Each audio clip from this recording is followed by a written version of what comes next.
Dégagent une sensualité dont, sur le plan de stricte observation, l'impact contagieux n'est pas à dénier.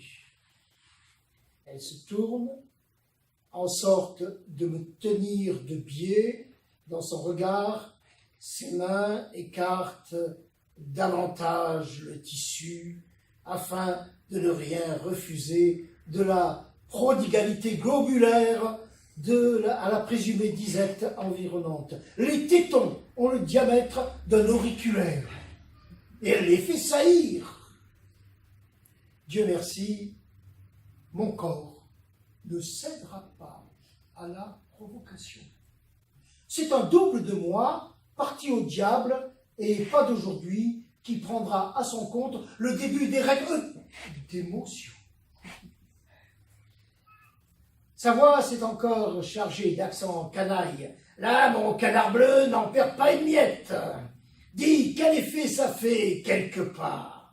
Raconte, c'est de la chantilly dont une femme ne se lasserait pas de se shampouiner les 36 points G. Je parle sous l'autorité de l'auteur. Déterminé à mettre le point final sur le i, sans oublier, pour faire la bonne mesure du j, du mot jamais, j'ouvrais la bouche. À nouveau, l'instinct femelle me perce à jour. Bon, à ce que je vois, la mayonnaise tarde à prendre.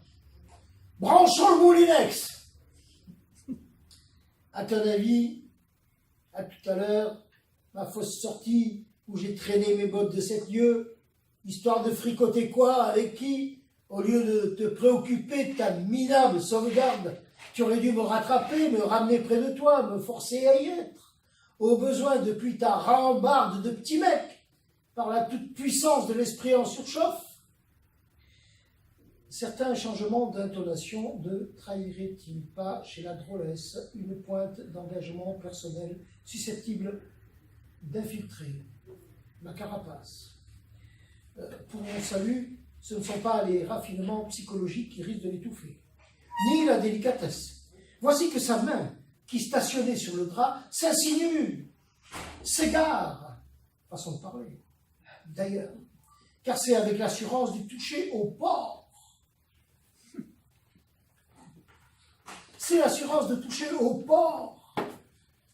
Mortelles homonymies qu'elle s'est arrimée. Sauf qu'il peut, il semble que mon double lointain ne le soit pas autant éloigné que je me flattais. La garce exulte.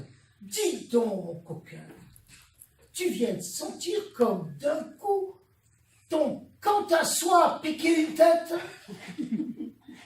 Allez, c'est pas moi qui te jetterai la pierre. Il ne manque pas de rabat-joie pour débiner les péripéties de la chair, à les entendre médiocres, épisodiques et tutti quanti. Eh bien moi, je les déclare réjouissantes, autant qu'instructives. Raideur, moiteur, fluidité. Plus ou moins altière, allitération pour altiste, alité, l'été, devant sa belle télé fêlée par les décibels bénis. Ces calamiteux calembours, pour galambourrer jusqu'à laine de calembredaine, ce parasitisme parano des incidentes assises dans leur parenthèse joufflu faux cul, ou barbarement bardé de tirer au trait très tiré. Ou alors, rien qu'un chouïa à un détour de ligne, histoire de se marauder un petit plaisir à deux roues. Mais bien sûr, la haute résolution en question est superfatoire, puisque l'ouvrage est pratiquement bouclé et qu'aussi bien la partie antérieure réputée non écrite, l'étant dans la réalité, rien ne m'empêcherait de la corriger.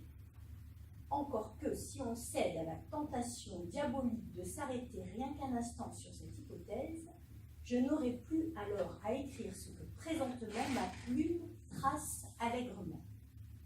Et puis, de fil en aiguille, de mouche en coche, de bouche à oreille, de la coupe aux lèvres, tiens, une chatte qui perdrait ses petits, et les USA, leur Schwarzkopf.